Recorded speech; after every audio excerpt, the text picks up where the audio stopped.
What's up, everybody? It has now been, I guess it would be a month since I attempted to edit a video. Basically, my computer enjoys randomly cutting videos as I import them into the editing software. So that got me really heated, so I just didn't even bother trying to edit anything. But basically,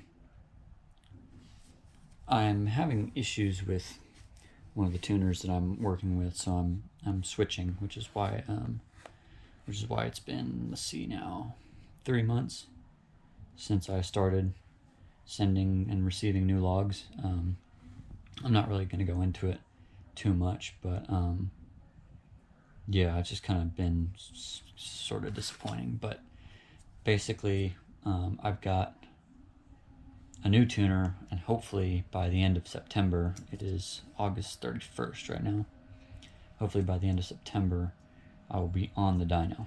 It's a local guy that I'm working with. He's tuned a couple of my friends' cars. He's got a lot of faith that the GTO is going to make the power that I'm wanting it to make with very little boost. So I'm super excited for that. I'm going to be doing a couple videos, probably, of little things I'm going to do to get ready for that. I'm going to be, I'm changing up my fuel system because I'm just not a huge fan of what I'm currently using. But basically the current fuel setup is totally stock fuel system with an AM 380 liter per hour inline pump that's triggered off of a Hobbs switch that basically, as soon as it sees like 3 psi of boost, it turns the pump on, and that runs to a T right before the regulator that's on my valve cover.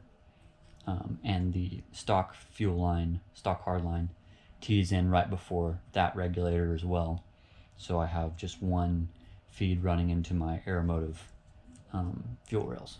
And then we also put in fast 960cc injectors as well, which hopefully I'm going to still be able to use with this new tuner. But I'm going to be switching over to an Aeromotive 325 Stealth inline or in-tank pump, and totally deleting the inline system because I don't trust the 380 liter per hour inline pump being mounted to the underside of the car, exposed to all the elements and stuff. I don't want to be in the middle of the pole and not have any fuel, because that's not a good thing.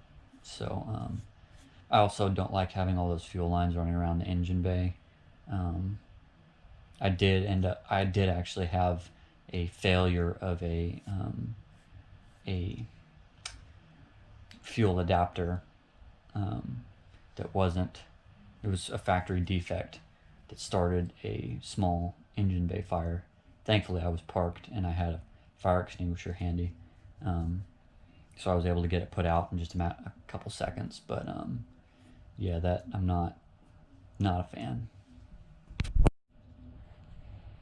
I also might have mentioned before that just because in my last video, the suspension video, I lowered the front end of the car a little bit, and I kept I ended up putting the levels stock height springs back in the back because I was getting all kinds of rubbing issues, which isn't going to be good for when I eventually start making more power and it really starts squatting. But because I lowered the front end a little bit, the gravity feed on the turbo, the drain on the turbo just is having a lot of problems going down and back to the pan. So I'm going to be putting together a oil scavenging system, which you oftentimes see a lot in like rear mount setups, but yeah, I'm going to be putting together something like that, and I'll do a video on that as well. But I am going to also do a video on the aeromotive pump, putting it in the tank, and how you do that and all that stuff. Because people seem to like that sort of how-to video. But yeah, that's kind of what's going on, and I've recorded other stuff and just haven't posted it because I get so irritated with this computer, but I'll probably include that here. Anyway, that's what's going on.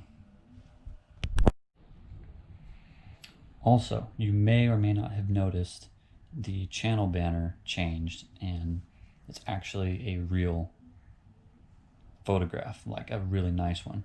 I got in touch with kind of a local photographer, and he grabbed a couple shots of the GTO, which I'll include in this video. Really high quality stuff. It was super affordable. Like I just messaged him because he was saying he was having appointments. I messaged him, asked him how much he was charging, and I mean, it was a great deal. He said he was going to give me 10 photos, I think, but he ended up giving me like 15. Just really high quality stuff. His name is Chris Images, I think, on Instagram, so definitely go check him out.